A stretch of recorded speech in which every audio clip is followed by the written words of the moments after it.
Yo, what's up sa inyo mga kalanggam? At meron tayo ditong panibagong DIY ant nest. Ginawa lang natin to.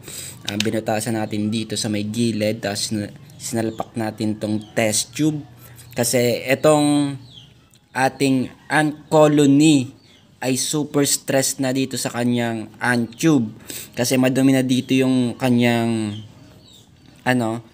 drinking water. Madumi na. Tapos nakita ko yung mga egg nila at yung mga pupa larvae pinagkakain na nila. Super stressed na sila. Yan o, pinagkakain na yung mga egg and larvae. Tapos nabawasan din yung ating mga workers kasi namamatay. Di ko alam kung bakit, siguro dahil dito sa maduming ant na to. Ito yung ant na dumi nila eh. Ant poop. Siguro dahil dyan. Kaya ang gagawin natin, papalabasin natin sila dito para dito sila mag silipatan at papakainin natin siya ng superworm. Papakainin natin ng superworm. Ito yung ipapakain natin. Yan. Isang high protein para makarecover sila. Yon. Gugupitin ko lang, tapos ilalagay ko dito sa papel, tapos bubuksan na natin to at titingnan natin kung anong magiging reaction ng mga langgam natin. Yon, naputol na natin yung superworm at nilagay natin dyan, gumagalaw pa ng konti. Tapos bubuksan na natin to. Let's see kung anong magiging reaction nila.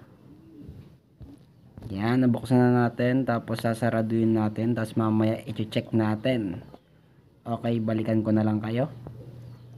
Okay guys, in-explore na nila, lumabas na sila kaso hindi sila makalabas dito sa enclosure kasi hindi naman talaga yung makakalabas dyan. Yun, ini-explore na nila.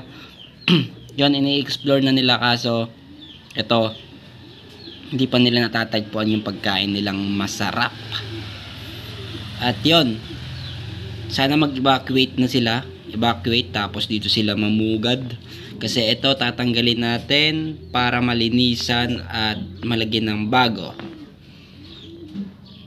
Yun nga lang, ito pala, dinikit ko ng dinikit. Mahirapan ako na itong matanggal. Yun yung problema ko. Dapat meron pa pala akong isang test tube nilagay dito. Nakakainis. First time kasi natin itong mag DIY ng ganito, kaya wala pa tayong masyadong experience. Kaya hayaan mo natin sila magliwaliw dyan. Punta dito, hanap ng pagkain or kung ano naman dapat nilang gawin.